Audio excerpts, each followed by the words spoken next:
ವೀಕ್ಷಕರೇ ನಮಸ್ಕಾರ. ಮಹಾಭಾರತ ಕಥಾ ಸರಣಿಗೆ ಸ್ವಾಗತ. ವೀಕ್ಷಕರೇ, ಮಹಾಭಾರತ ಅನ್ನೋದು ಕೇವಲ ಒಂದು ಕಥೆಯಲ್ಲ, ಇದು ಮನುಷ್ಯನ ಮನಸ್ಸಿನ ಕನ್ನಡಿ. ಇಲ್ಲಿ ಪ್ರೀತಿ ಇದೆ, ದ್ವೇಷವಿದೆ, ತ್ಯಾಗವೂ ಇದೆ, ಹಾಗೂ ಅಧರ್ಮದ ವಿರುದ್ಧದ ಮಹಾನ್ ಸಮರವಿದೆ. ಸುಮಾರು 5,000 ವರ್ಷಗಳ ಹಿಂದೆ ನಡೆದ ಈ ಘಟನೆಗಳು ಇವತ್ತಿಗೂ ನಮಗೆ ಪ್ರಸ್ತುತ ಅನಿಸುತ್ತವೆ. ಅದೇ ವಿಶ್ವದ ಮಹೋನ್ನತ ಮಹಾಕಾವ್ಯ ಮಹಾಭಾರತ. ಭಾರತೀಯ ಸಂಸ್ಕೃತಿಯ 5ನೇ ವೇದವೆಂದೇ ಕರೆಯಲ್ಪಡುವ ಮಹಾಭಾರತ ಕಾವ್ಯವನ್ನು ರಚಿಸಿದವರು ಮಹರ್ಷಿ ವೇದವ್ಯಾಸರು. ಅವರು ಈ ಕಥೆಯನ್ನ ಬರೆಯಲು ಸಾಕ್ಷಾತ್ ಗಣಪತಿಯ ಸಹಾಯವನ್ನ ಕೋರಿದರು. ಗಣಪತಿಯು ಒಂದು ಷರತ್ತು ಹಾಕ್ತಾರೆ: ನಾನು ಬರೆಯಲು ಕುಳಿತರೆ ನನ್ನ ಲೇಖನಿ ನಿಲ್ಲಬಾರದು, ನೀವು ನಿರಂತರವಾಗಿ ಕಥೆಯನ್ನ ಹೇಳಬೇಕು. ಅದಕ್ಕೆ ವ್ಯಾಸರು ಒಪ್ಕೊಂಡು ಗಣಪತಿಗೂ ಒಂದು ಸವಾಲನ್ನ ಹಾಕ್ತಾರೆ: ನೀನು ಬರೆಯುವ ಪ್ರತಿಯೊಂದು ಶ್ಲೋಕದ ಅರ್ಥವನ್ನ ಪೂರ್ಣವಾಗಿ ಅರಿತುಕೊಂಡೇ ಬರೆಯಬೇಕು ಅಂತ.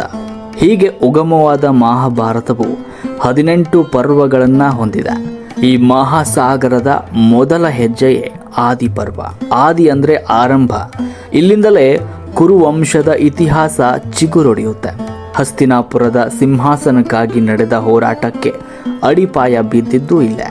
ಕಥೆಯು ಆರಂಭವಾಗುವುದು ನೈಮಿಷಾರಣ್ಯ ಎನ್ನುವಂತಹ ಪವಿತ್ರ ಕಾಡಿನಲ್ಲಿ. ಸೌತಿ ಎಂಬ ಮುನಿಗಳು ಉಳಿದ ಋಷಿಗಳಿಗೆ ಈ ಮಹಾನ್ ಇತಿಹಾಸವನ್ನ ವಿವರಿಸಲು ಶುರು ಮಾಡ್ತಾರೆ. ಅವ್ರು ಹೇಳ್ತಾರೆ, ಈ ಕಥೆಯು ಕೇವಲ ರಾಜರದ್ದಲ್ಲ, ಇದು ಮಾನವನ ಸಂಘರ್ಷದ ಕಥೆ ಅಂತ.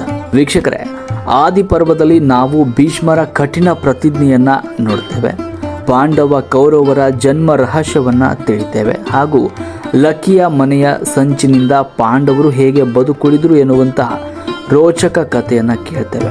ಮಹಾಭಾರತದ ಈ ಮಹಾಪಯಣಕ್ಕೆ ನೀವು ಸಿದ್ಧರಿದ್ದೀರಾ? ಹಾಗಾದ್ರೆ ಬನ್ನಿ, ಇವತ್ತಿನ ವಿಡಿಯೋದಲ್ಲಿ ನಾವು ಆದಿ ಪರ್ವದ ಆಳಕ್ಕೆ ಇಳಿದು ಬರೋಣ.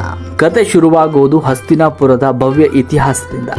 ಹಸ್ತಿನಾಪುರವನ್ನ ಅವತ್ತು ಆಳ್ತಾ ಇದ್ದದ್ದು ಚಂದ್ರವಂಶದ ಪ್ರತಾಪಿ ರಾಜ ಶಂತನು. ಒಂದು ದಿನ ರಾಜ ಶಂತನು ಗಂಗಾ ನದಿಯ ದಡದಲ್ಲಿ ವಿಹರಿಸ್ತಾ ಇದ್ದಾಗ ಅಲ್ಲಿ ಅತೀವ ಸೌಂದರ್ಯವತಿಯಾದ ಒಬ್ಬ ಯುವತಿಯನ್ನ ಕಾಣ್ತಾನೆ. ಅವರು ಬೇರೆ ಯಾರೂ ಅಲ್ಲ, ಸಾಕ್ಷಾತ್ ಗಂಗಾದೇವಿ. ಅವಳ ದಿವ್ಯ ಸೌಂದರ್ಯಕ್ಕೆ ಮನಸೋತ ಶಂತನು ಅವಳನ್ನ ವಿವಾಹವಾಗುವಂತೆ ಪ್ರಾರ್ಥಿಸ್ತಾನೆ. ಆದ್ರೆ ಗಂಗೆ ಒಂದು ಕಠಿಣವಾದ ಷರತ್ತನ್ನ ವಿಧಿಸ್ತಾಳೆ. ಅವಳು ಹೇಳ್ತಾಳೆ, ರಾಜನೇ, ನಾನು ನಿನ್ನ ಪತ್ನಿಯಾಗಲು ಸಿದ್ಧ, ಆದರೆ ನಾನು ಯಾವುದೇ ಕೆಲಸ ಮಾಡಿದ್ರೂ ನೀನು ನನ್ನನ್ನು ತಡೆಯಬಾರದು.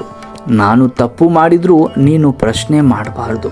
ಒಂದು ವೇಳೆ ನೀನು ನನ್ನನ್ನು ಪ್ರಶ್ನೆ ಮಾಡಿದರೆ ಅದೇ ಕ್ಷಣ ನಾನು ನಿನ್ನ ಬಿಟ್ಟು ಹೋಗ್ತೇನೆ. ಪ್ರೇಮ ಪಾಶದಲ್ಲಿದ್ದ ಶಂತನು ಯೋಚಿಸದೆ ಆ ಷರತ್ತಿಗೆ ಒಪ್ಪಿಗೆ ನೀಡಿಬಿಡ್ತಾನೆ. ಇನ್ನು ವಿವಾಹದ ನಂತರ ಗಂಗೆಗೆ ಮೊದಲ ಗಂಡು ಮಗು ಜನಿಸುತ್ತೆ. ಆದರೆ ಮಗು ಹುಟ್ಟಿದ ತಕ್ಷಣ ಗಂಗೆ ಮಗುವನ್ನ ಎತ್ತಿಕೊಂಡು ನದಿಯ ಹತ್ತಿರ ಹೋಗಿ ಅದನ್ನ ನೀರಿನಲ್ಲಿ ಮುಳುಗಿಸಿ ಕೊಂದು ಬಿಡ್ತಾಳೆ. ಶಂತನುವಿಗೆ ಆಘಾತವಾಗುತ್ತೆ, ದುಃಖವಾಗುತ್ತೆ. ಆದರೆ ಕೊಟ್ಟ ಮಾತಿನಂತೆ ಅವಳನ್ನ ಪ್ರಶ್ನೆ ಮಾಡಲು ಸಾಧ್ಯವಾಗದೆ ಮೌನವಾಗಿ ಅಳ್ತಾನೆ. ಹೀಗೆ 2ನೇ ಮಗು, 3ನೇ ಮಗು, ಸತತ 7 ಮಕ್ಕಳನ್ನ ಗಂಗೆಯೇ ತನ್ನ ಕೈಯಾರೆ ನದಿಗೆ ಎಸೆದು ಬಿಡುತ್ತಾಳೆ. ಯಾವಾಗ 8ನೇ ಮಗು ಜನನವಾಗುತ್ತದೆಯೋ ಅಂದು ಶಂತನುವಿನ ತಾಳ್ಮೆ ಮಿತಿ ಮೀರಿರುತ್ತೆ. ಗಂಗೆ ಮಗುವನ್ನ ನದಿಗೆ ಎಸೆಯಲು ಹೋದಾಗ ಶಂತನು ಅಡ್ಡಗಟ್ಟಿ ಕಿರುಚುತ್ತಾನೆ. ನಿಲ್ಲಿಸು, ಈ ಕ್ರೂರತೆಯನ್ನ. ಒಬ್ಬ ತಾಯಿಯಾಗಿ ಸ್ವಂತ ಮಕ್ಕಳನ್ನ ನೀರಿನಲ್ಲಿ ಎಸೆಯಲು ನಿನಗೆ ಹೇಗೆ ಮನಸ್ಸು ಬರ್ತಾ ಇದೆ? ನೀನ್ ಯಾರು? ನಿನಗೆ ಹೃದಯ ಅನ್ನೋದೇ ಇಲ್ವಾ ಅಂತ ಪ್ರಶ್ನೆ ಮಾಡ್ತಾರೆ. ಶಂತನು ಪ್ರಶ್ನೆ ಮಾಡಿದ ಕೂಡಲೇ ಗಂಗೆ ನಿಲ್ತಾಳೆ. ಅವಳ ಮುಖದಲ್ಲಿ ದುಃಖವಿರೋದಿಲ್ಲ, ಬದಲಾಗಿ ಒಂದು ಬಗೆಯ ನೆಮ್ಮದಿ ಇತ್ತು. ಅವಳು ಹೇಳ್ತಾಳೆ, ರಾಜನೇ, ನೀನು ಷರತ್ತನ್ನ ಮುರಿದೆ. ಈಗ ನಾನು ಹೋಗುವ ಸಮಯ ಬಂದಿದೆ. ಆದರೆ ಕೇಳು, ನಾನು ನೀರಿಗೆ ಎಸೆದ ಎಲ್ಲ ಮಕ್ಕಳು ಸಾಮಾನ್ಯರಲ್ಲ. ಇವರು 8 ಜನ ವಸುಗಳು. ವಸಿಷ್ಠ ಮಹರ್ಷಿಗಳ ಶಾಪದಿಂದಾಗಿ ಅವರು ಭೂಮಿಯಲ್ಲಿ ಮನುಷ್ಯರಾಗಿ ಹುಟ್ಟಬೇಕಿತ್ತು. ಅವರು ನನಗೆ ಪ್ರಾರ್ಥನೆ ಮಾಡಿಕೊಂಡಿದ್ರು, ನಮಗೆ ಜನ್ಮ ನೀಡಿದ ಕೂಡಲೇ ನಮ್ಮನ್ನ ಮುಕ್ತಗೊಳಿಸುವಂತ. ನಾನು 7 ಜನರನ್ನ ಶಾಪದಿಂದ ಮುಕ್ತಗೊಳಿಸಿದೆ. ಆದರೆ 8ನೇ ಮಗುವಾದ ಇವನು ದೀರ್ಘಕಾಲ ಭೂಮಿಯಲ್ಲಿ ಬದುಕಬೇಕಿದೆ ಅಂತ. ಗಂಗೆ ಆ ಮಗುವನ್ನ ಕರೆದುಕೊಂಡು ಹೊರಟು ಹೋಗ್ತಾಳೆ. ಶಂತನು ಏಕಾಂಗಿ ಆಗ್ತಾನೆ.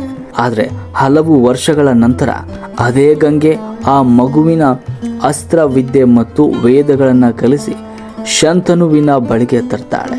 ಆ ಮಗುವೇ ದೇವವ್ರತ, ಮುಂದೆ ಇಡೀ ಮಹಾಭಾರತದ ಗತಿಯನ್ನೇ ಬದಲಿಸುವ ಭೀಷ್ಮ. ವೀಕ್ಷಕರೇ, ಈ ಕಥೆಯ ಹಿಂದೆ ಒಂದು ದೊಡ್ಡ ದೈವಿಕ ರಹಸ್ಯವಿತ್ತು. ಆದರೆ ಶಂತನುವಿನ ಬದುಕು ಇಲ್ಲಿಗೆ ಮುಗಿಯಲಿಲ್ಲ. ಮುಂದೆ ಅವನು ಸತ್ಯವತಿಯನ್ನ ಪ್ರೀತಿಸಿದಾಗ ಭೀಷ್ಮ ಮಾಡಿದ ಆ ಭಯಾನಕ ಪ್ರತಿಜ್ಞೆ ಏನು, ಅದನ್ನು ಮುಂದಿನ ಭಾಗದಲ್ಲಿ ನೋಡೋಣ. ಅಲ್ಲಿವರೆಗೂ ನಮ್ಮ ಚಾನಲ್ಗೆ ಸಬ್ಸ್ಕ್ರೈಬ್ ಮಾಡಿ ಹಾಗೂ ಈ ವಿಡಿಯೋನ ಲೈಕ್ ಮಾಡಿ, ಶೇರ್ ಮಾಡಿ.